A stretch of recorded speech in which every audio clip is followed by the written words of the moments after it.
Sir. సరే ఏంటి మనం చాలా నెలలుగా మాట్లాడుతూ వస్తున్నాం మీకు సంబంధించిన అనేక అంశాలపైన. సరే సమస్యలైతే అందరికీ తెలుసు.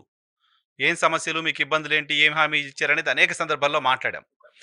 మీరు గత నెల 22న మంత్రివర్గ ఉపసంఘంతో కొన్ని అంశాలు మాట్లాడారు కదా! ఏం చెప్పింది మంత్రివర్గ ఉపసంఘం? ఏం చర్చించారు? పరిష్కారం వైపు ఏమైనా అడుగులు పడుతున్నాయా? సార్, కూటమి ప్రభుత్వం వచ్చిన తర్వాత గత 2 సంవత్సరాలు దాటిపోయినప్పటికి కూడా కనీసం రాజీనామా చేసినటువంటి పీఆర్సీ కమిషనర్ స్థానంలో పీఆర్సీ కమిషనర్‌ను కూడా అపాయింట్ చేయనటువంటి పరిస్థితుల్లో, అలాగే సహజంగా పీఆర్సీ ఆలస్యం అవుతుంటది కాబట్టి కొన్ని దశాబ్దాలకు వచ్చినటువంటి ఆనవాయితీ ప్రకారం ఐఆర్ ఇచ్చే సాంప్రదాయం ఉంది. ఆ సాంప్రదాయాన్ని కూడా కనీసం పట్టించుకోకపోవటం, అది కూడా వాళ్ళు మేనిఫెస్టోలో హామీ ఇచ్చినటువంటి పరిస్థితి కూడా ఉంది. మంచి పీఆర్సీ ఇస్తాం, మేము రాగానే ఐఆర్ ఇస్తామని.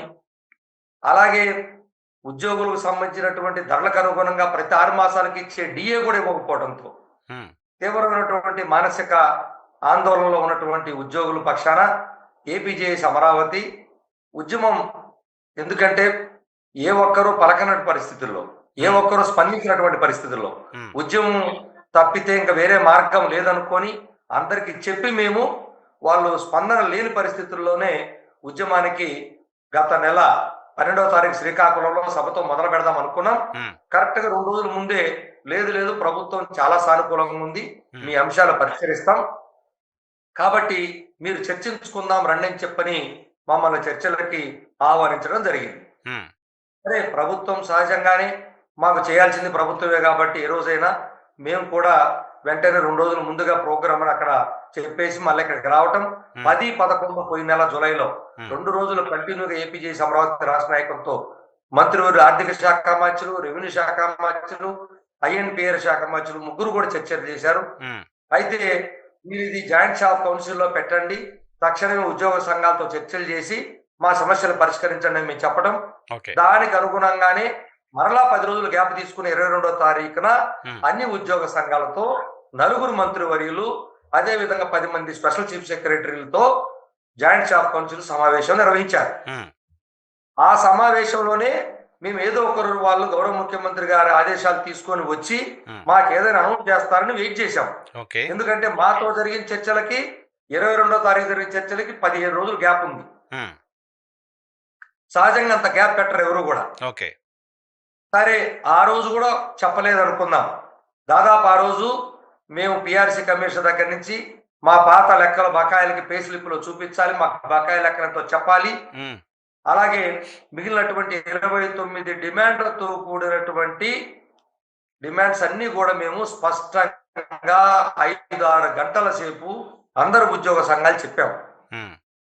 సో ఆ రోజు చేయకపోయినా కనీసం మరుసటి రోజు 2 రోజులకో 3 రోజులకో కనీసం చర్చలకు పిలవాలి.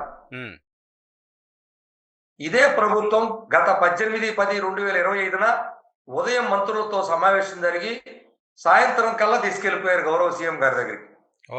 కానీ ఈసారి ఇప్పటికి కూడా 22 నుంచి ఇప్పటికి ఎన్ని రోజులైందో చూడండి, ఈ రోజు కూడా ఎలాంటి సమాచారం లేదు. కనీసం పిలిచి మాట్లాడి ఎప్పుడు పిలుస్తారో కూడా చెప్పలేదు. చెప్పకపోతే సరే చెప్తారని ఎదురు చూస్తున్నాం.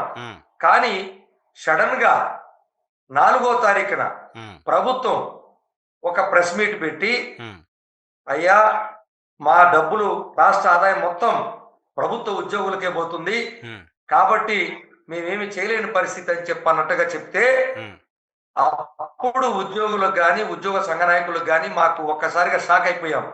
ఇదేంటి మన చర్చలు పిలుస్తామన్నారు, చర్చలు ఏదో హామీలు ఇస్తారనుకున్నాము, మాకేయో పరిష్కారాలు చేస్తామనుకుంటే వీళ్ళు ఒక్కసారిగా ఉద్యోగులు ఆ రాష్ట్ర ఆదాయం అంతా ఉద్యోగులకు పోతుందని చెప్తే ఇది దేనికి సంకేతము అంటే, మా చర్చల పేరు మీద పిలవకుండానే లేదా పిలిచి ఇది మేము చేయలేము, ఏమి మా వల్ల కాదని చెప్పేదానిక, లేకపోతే చర్చలు కూడా మేము పిలవలేము, రాష్ట్ర ఆదాయం అంతా కూడా పోతుందని ప్రజలకు చెప్పి ప్రజల మా మీదకి ఏమన్నా మరి మాకు ప్రజలకు మధ్యలో గ్యాప్ ఏర్పాటు చేయాలన్నా అర్థం కాని పరిస్థితుల్లో అసలు ఏంటి లెక్కలని మేము కూడా లెక్కల్లోకి వెళ్ళి తొంగి చూసాం. అప్పటి వరకు మేము అసలు అంత డీప్ గా లెక్కల్లో కూడా వెళ్ళలేదు. ఉమ్, సో మాకు ప్రభుత్వం నుంచి ఎవరు లెక్కలు చెప్పరు, ఎవరు సమాచారం ఇవ్వరు కాబట్టి ఉమ్, ఈ సమాచారం అంతా కూడా ఒక ఆథరైజ్డ్ గా అథెంటికేటెడ్ గా ఉండేటువంటి డేటా కావాలంటే ఒక కాగ్ కాబట్టి ఆ కాగ్ నివేదికలోకి వెళ్ళిపోయాం మేము. ఓకే. ఆన్లైన్ లో ఉంది. ఉమ్, సో ఆ నివేదికల ప్రకారం మేము డేటా మొత్తం తీసుకొని 4-5 రోజుల పాటు మేము చర్చించుకొని అందరం మాకు మేముగానే దాని డెప్త్కి వెళ్ళిన తర్వాత కానీ అప్పుడు వరకు మాకు తెలియనటువంటి విషయం అంతా కూడా తెలుసుకోవడం జరిగింది.